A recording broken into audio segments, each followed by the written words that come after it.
Assalamualaikum warahmatullahi wabarakatuh. Nama saya Rini Dwi Asi, absen 29. Saya akan sedikit menjelaskan tentang bab-bab dalam teologi Islam, yaitu bab pertama, sejarah timbulnya persoalan-persoalan teologi dalam Islam. Persoalan itu timbul pertama dalam bidang politik, kemudian meningkat menjadi persoalan teologi. Nabi Muhammad menyiarkan ajaran Islam di Mekah dan beliau diterima dengan baik.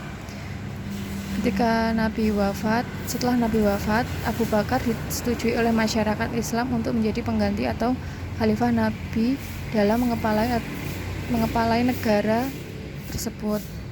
Kemudian Abu Bakar digantikan lagi oleh Umar ibnu Al-Khattab dan Umar oleh Utsman ibnu Affan. Utsman merupakan pedagang Quraisy yang kaya namun tidak bisa tegas terhadap keluarganya. Kemudian digantikan lagi oleh Abdullah ibnu Sa'ad ibnu Sa'ad dan digantikan lagi oleh Ali ibnu Abi Thalib. Setelah terjadinya pertempuran di Irak yang terjadi antara dua golongan di sifir, terdapat perubahan, yaitu kaum Khawarij pecah menjadi beberapa sekte. Konsep kafir bukan lagi orang yang tidak menegakkan hukum Al-Quran, tetapi juga yang melakukan dosa besar. Kemudian ada bab kaum Khawarij. Kaum Khawarij terdiri atas pengikut-pengikut Ali ibnu Thalib yang meninggalkan barisannya karena tidak setuju dengan sikap Ali ibnu Thalib. Kaum Khawarij terpecah menjadi beberapa golongan. Yang pertama adalah Al-Muhakimah, merupakan golongan yang menaati Ali Abi Thalib setelah terjadi tahkim atau arbitris. Kedua, Al-Azharikah, merupakan golongan besar setelah Al-Muhakimah hancur, dipimpin oleh Nafi ibnu Al-Azraq, mengkafirkan setiap orang yang tidak ikut campur atau tidak berhijrah. Kemudian Al-Najjad, tokohnya adalah Ibnu Amir Al-Hanafi. Menurutnya tidak menyetujui paham bahwa orang yang Azraqi yang tak mau berhijrah ke dalam lingkungan di Al-Azharikah adalah musyrik. Kemudian yang keempat adalah Al-Ajaridah, pengikut dari Abnu Al-Karim ibnu Al-Ajrad. Menurut paham mereka, berhijrah bukanlah merupakan kewajiban sebagai diajarkan oleh Nafi, hanya merupakan kebajikan. Yang kelima, Al-Sufiyah. Pemimpin golongan ini adalah Ziyad ibnu Al-Asfar. Orang Sufiyah yang tidak berhijrah tidak dipandang kafir.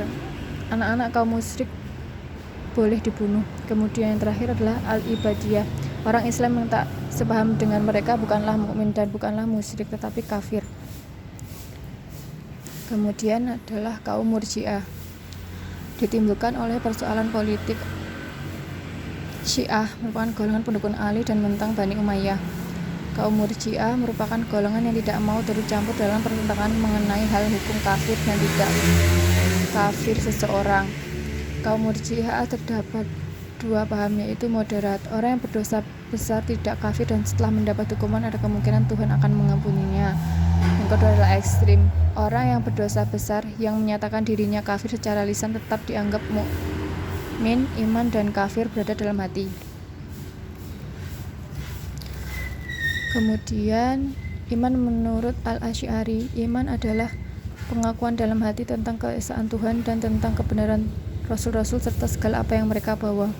Pendapat dari ahli sunnah golongan Asy'ariyah adalah orang yang berdosa besar bukanlah kafir dan tidak kekal dalam neraka. Pendapat lain dari golongan Maturidiyah Al-Bastawi, iman adalah kepercayaan dalam hati yang dinyatakan dengan lisan. Kemudian ada Qadariyah dan Jabariyah. Qadariyah berpendapat bahwa manusia mempunyai kemerdekaan dan kebebasan dalam menentukan jalan hidupnya. Perbuatan manusia ditentukan oleh manusia itu sendiri. Menurut ahli-ahli teologi Islam, paham Qadariyah dicetuskan oleh Ma'bad al-Juhani. Menurut Ibnu Nabatah, Ma'bad al-Juhani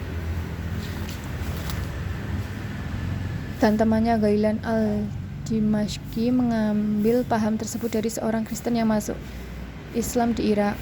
Ma'bad al-Juhani mati terbunuh pada tahun 80. Ghailan sendiri terus menyiarkan paham Qadariyah di Damaskus, tetapi mendapat tantangan dari Khalifah Umar ibnu Abd al-Aziz. Menurut Ghailan, manusia berkuasa atas perbuatan-perbuatannya. Manusia sendirilah yang melakukan perbuatan-perbuatan baik dan perbuatan jahat. Ghailan dihukum mati oleh Hisham Abdul al-Malik setelah melakukan perdebatan antara Ghailan al-Auza'i dan Hisham. Jabariyah. Manusia tidak mempunyai kemerdekaan dalam menentukan kehendak dan perbuatannya. Manusia menurut paham ini terikat pada kehendak mutlak Tuhan. Jabariyah berasal dari kata jabara yang artinya memaksa. Dicetuskan pertama kali oleh Jad ibnu Dirham, tetapi yang menyiarkannya adalah Jam ibnu Syafwan dari Khurasam. Paham ini merupakan kebalikan dari paham Qadariyah. Menurut Jam, manusia tidak mempunyai kekuasaan untuk berbuat apa-apa. Manusia tidak mempunyai daya, tidak mempunyai kehendak sendiri dan tidak mempunyai pilihan. Paham Jabariyah yang bersifat moderat dibawa oleh Husain ibnu Muhammad al-Najjar. Tuhanlah yang menciptakan perbuatan-perbuatan jahat maupun baik, tetapi manusia mempunyai bagian dalam perwujudan perbuatan-perbuatan tersebut. Paham lain juga diberikan oleh Dirar ibnu Amri. Perbuatan-perbuatan manusia hakikatnya diciptakan Tuhan dan diperoleh atau dilakukan hakikatnya oleh manusia. Kemudian kaum Mu'tazilah. Kaum Mu'tazilah adalah golongan pembawa persoalan teologi yang lebih mendalam dan bersifat filosofis daripada persoalan-persoalan yang dibawa kaum Khawarij dan Murji'ah, atau yang biasa banyak memakai akal. Kata Mu'tazilah berasal dari i'tazala yang berarti berpisah dan memisahkan diri. Tokohnya Wasil bin Atta membawa paham al-manzilah bain al-manzilatain, paham Qadariyah, paham peniadaan sifat-sifat Tuhan. Al-manzilah bain al-manzilatain dan peniadaan sifat-sifat Tuhan menjadi ajaran Mu'tazilah. Kemudian Abu Huzail al-Alaf membuat uraian mengenai pengertian nafi as-sifat atau Tuhan Maha mengetahui. Tuhan menganugerahkan akal kepada manusia agar digunakan untuk membedakan baik dan buruk.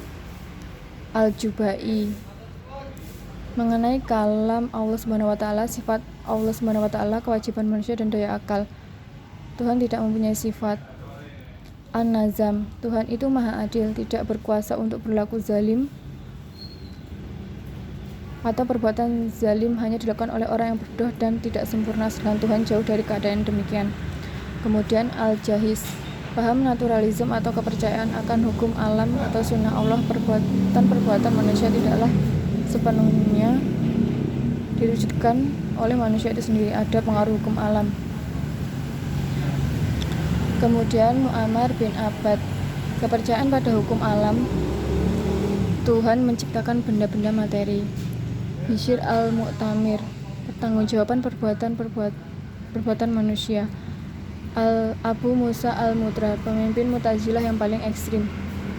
Hisham bin Amri al-Fawati, surga dan neraka hanyalah ilusi, belum ada wujudnya sekarang. Usul al-Khamsah terdiri atas at-tauhid, al-adl, al-manzilah bain al-manzilatain, al-wa'ad wa al-waid, al-amri bi al-ma'ruf wa al-nahi an al-munkar. Kemudian yang terakhir adalah ahli sunnah dan jamaah.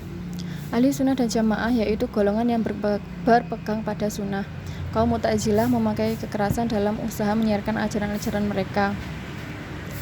Menurutnya paham bahwa Al-Quran tidak bersifat qadim tetapi baru dan diciptakan. Bagi Al-Ma'mun, orang yang mempunyai paham syirik tak dapat dipakai untuk menempati posisi penting dalam pemerintahan. Kemudian diadakan ujian terhadap pemuka-pemuka agama tersebut. Ahmad ibnu Hambal dan Muhammad ibnu Nuh tidak mau mengubah keyakinan. Mu'tazilah tidak begitu banyak berpegang pada sunnah atau tradisi karena mereka ragu akan keaslian hadis-hadis tersebut. Ahmad Amin, ahli sunnah dan jamaah berlainan dengan kaum Mu'tazilah, percaya pada dan menerima hadis-hadis sahih tanpa memilih dan tanpa interpretasi. Ahli sunnah dan jamaah adalah kaum Asy'ariyah dan kaum Maturidi. Abu al-Haram al-Hasan Ali ibnu Ismail al-Asy'ari lahir di Basrah di tahun 873 Masehi. Merupakan seorang terkemuka dalam kaum Mu'tazilah, kemudian meninggalkan ajaran Mu'tazilah dan menjadi golongan ahli sunnah dan jamaah. Aliran Maturidiyah. Abu Mansur Muhammad Ibnu Mahmud al-Maturidi adalah tokohnya. Aliran Maturidiyah merupakan salah satu pemikiran teologi dari Abu Mansur yang kemudian menurutnya dalam soal sifat Tuhan, baginya Tuhan juga mempunyai sifat-sifat.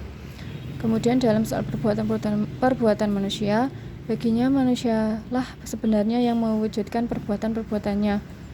Dalam soal dosa besar, bahwa orang yang berdosa besar masih tetap mukmin dan akan ditentukan Tuhan kelak di akhirat.